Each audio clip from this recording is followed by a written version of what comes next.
Hello everyone, welcome back. আরও একবার welcome জানাই তোমাদের সবাইকে। আর এই মুহূর্তে জাস্ট ডাক্তারের সঙ্গে কথা বলে বেরোলাম। ডাক্তার আমাকে একটা এক্স রে করতে দিয়েছে আর একটা ব্লাড টেস্ট, কিছু ওষুধ দিয়েছিল। ওষুধগুলো যে সরকারি ওষুধের যে এখানে হাসপাতালের তরফ থেকে দেওয়া হয় সেগুলো সংগ্রহ করা হয়ে গেছে। আর এই মুহূর্তে আমি যেটা দেখতে পেলাম, হাসপাতালের এক্স রের ইউনিটে আর ব্লাড টেস্টের ইউনিটে প্রচণ্ড পরিমাণে লাইন। তো যার কারণে আমি আজকে আর এক্স রেটা আর ব্লাড টেস্টটা করলাম না। দেখছি নেক্সট ডে একটু সকাল সকাল এসে যদি করা যায় তাহলে বেটার হয়। দেখতেই পাচ্ছ মোটামুটি সূর্যের তাপ কিন্তু মারাত্মক।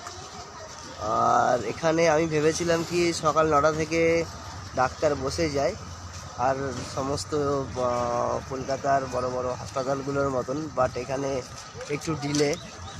9:30 নাগাদ ডাক্তার আসলেন। তারপরে ডাক্তার দেখানো হলো। তোমরা মোটামুটি কি টাইম নিয়ে আসবে। ডাক্তার মোটামুটি 9:30 নাগাদই বসে। আর এটা সাগর দত্ত হাসপাতাল। চলো টাটা, নেক্সট ব্লগে দেখা হচ্ছে।